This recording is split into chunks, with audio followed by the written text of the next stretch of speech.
एक बार एक छोटे से गांव में एक मूर्तिकार रहता था जो बहुत ही सुंदर और आकर्षक मूर्तियां बनाता था। लेकिन अब वो आदमी थोड़ा बूढ़ा हो गया था। उस आदमी ने सोचा कि क्यों ना अब मैं अपने बेटे को मूर्तियां बनाना सिखा दूं, तो मेरा बेटा भी इस गांव में मशहूर हो जाएगा। आदमी ने जब अपने बेटे से इस बात पे बात की तब बेटा भी मान गया। अगले ही दिन बेटे ने मूर्तियाँ कैसे बनाते हैं ये सीखना शुरू कर दिया। कुछ वक्त बाद बेटा भी अच्छी मूर्तियाँ बनाने लगा, क्योंकि जब बेटा मूर्तियाँ बनाता तब उसके पिता उसके पास खड़े रहते और उससे समझाते रहते कि क्या गलती तुम कर रहे हो। कुछ वक्त बाद बेटा अपने पिता से भी अच्छा मूर्तियाँ बनाने लगा। गांव वाले लोगों ने भी बेटे की मूर्तियों को पिता की मूर्तियों से ज़्यादा अच्छा बोलना शुरू कर दिया। बेटा यह सब सुनकर काफ़ी खुश हुआ। बेटे की इतनी तारीफ सुनकर पिता बेटे से भी ज़्यादा खुश हुए। लेकिन अब बेटे की बनाई हुई मूर्तियों में पिता ने जब बेटे को उसकी गलती बताई तब बेटे ने अपने पिता से कहा, मैं आपसे कहीं ज़्यादा अच्छी मूर्तियाँ बनाना जानता हूँ और मेरी मूर्तियों की कीमत तो आपकी बनाई हुई मूर्तियों से ज़्यादा है। अब आपको मुझे सलाह देने की कोई ज़रूरत नहीं है। बेटे की ये बात सुनकर पिता चुप हो गए और वहाँ से चले गए। फिर कुछ दिन बाद बेटे ने अपने पिता से कहा कि मुझे लगता है कि मेरी बनाई हुई मूर्तियों की कीमत उतनी नहीं होनी चाहिए जितनी अब भी है। मुझे लगता है कि मुझे दूसरी दुकान में अपनी मूर्तियाँ बेचनी चाहिए, इससे मेरा ज़्यादा मुनाफा होगा। पिता ने कहा, ठीक है, तुम अपनी दुकान अलग खोल लो। बेटे ने अपनी अलग दुकान खोल दी और अपनी मूर्तियों का दाम अपने पिता की मूर्तियों से ज़्यादा रखा।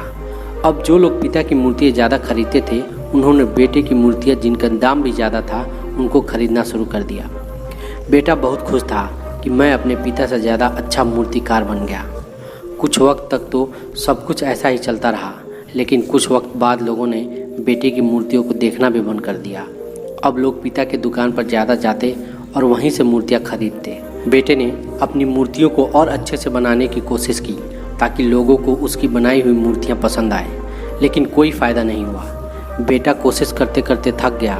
अपने पिता की दुकान पर इतने लोगों की भीड़ देखकर बेटे को काफ़ी गुस्सा आया।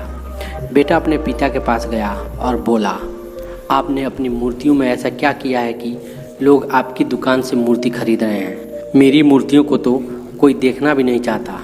पिता ये सुनकर मुस्कुराए और कहा, ऐसा इसलिए हुआ क्योंकि तुमने ये सीखना ही छोड़ दिया कि अच्छी मूर्ति बनाते कैसे हैं। ये सुनकर बेटे ने कहा, लेकिन मैंने अपनी मूर्तियों को अच्छा बनाने की बहुत कोशिश की, लेकिन फिर भी कोई फ़ायदा नहीं हुआ।